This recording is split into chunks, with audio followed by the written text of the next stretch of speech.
నమస్తే. భగవద్గీతలో 4వ అధ్యాయం జ్ఞానయోగంలో 24వ శ్లోకము. బ్రహ్మార్పణం బ్రహ్మ హవిః బ్రహ్మాగ్నౌ బ్రహ్మణాహుతం బ్రహ్మైవ తేన గంతవ్యం బ్రహ్మకర్మ సమాధినా. సో భగవానుడు ఒక యజ్ఞం చేసేటప్పుడు ఆ యజ్ఞానికి ఉపయోగించే సాధనాలు బ్రహ్మార్పణం అవన్నీ కూడా పరబ్రహ్మ స్వరూపంగా భావించాలి అని చెప్తున్నారు. బ్రహ్మార్పణం బ్రహ్మ హవిః. అలాగే మనం యజ్ఞానికి ఉపయోగించే ద్రవ్యాలు కూడా పరబ్రహ్మ స్వరూపంగా భావించాలి. దెన్ బ్రహ్మాగ్నం, ఆ యజ్ఞంలో మనం ఇగ్నైట్ చేసే అగ్ని కూడా పరబ్రహ్మ స్వరూపమే. నెక్స్ట్ బ్రహ్మణ అంటే ఎవరైతే ఆ యజ్ఞాన్ని చేయిస్తున్నారో, చేయించే కర్త, చేయించే బ్రాహ్మడు ఎవరైనా కూడా వాళ్ళు కూడా పరబ్రహ్మ స్వరూపమే.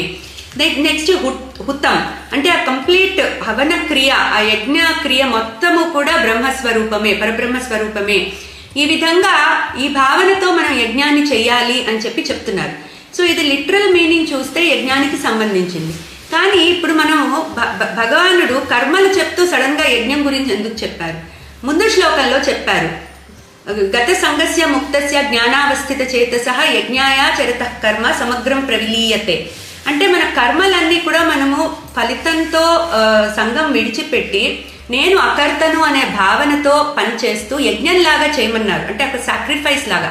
సో ఇప్పుడు యజ్ఞం అనే వర్డ్ అక్కడ వాడారు కాబట్టి దానికి రిలేటెడ్గా ఇక్కడ చెప్తున్నారు. సో యజ్ఞంలో ఎలా అయితే చేసే ప్రతి క్రియ, వాడే ప్రతి వస్తువుని కూడా మనం పరబ్రహ్మ స్వరూపంగా భావిస్తామో, అట్లాగే ప్రతి కర్మలో కూడా చేసే పని, చేసే వ్యక్తి, మనం దేనికోసం అయితే చేస్తున్నామో ఆ క్రియ అన్నిటినీ కూడా పరబ్రహ్మ స్వరూపంగా భావించి కర్మ చేయమంటున్నారు.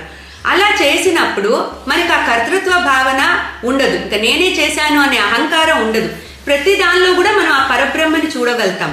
పరబ్రహ్మని చూసినప్పుడు దాని నుంచి వచ్చే రిజల్ట్ ఎట్లా ఉన్నా కూడా మనం దాని నుంచి ఎఫెక్ట్ అవ్వము. సో అసలు దాని నుంచి వచ్చే మెయిన్ ఇంపాక్ట్ అవ్వకుండా మనము ఎలా పనిచేయాలో చెప్పడం కోసం ఈ మీనింగ్ చెప్పారు.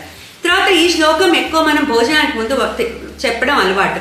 ఎందుకంటే భోజనాన్ని కూడా మనం ఆ భోజన క్రియని కూడా ఒక యజ్ఞంలాగా చేస్తూ దాని నుంచి మనము పరబ్రహ్మగా భావించాలి. కాబట్టి ఈ శ్లోకాన్ని చదువుకోమని చెప్తారు. క్లీం కృష్ణాయ నమః.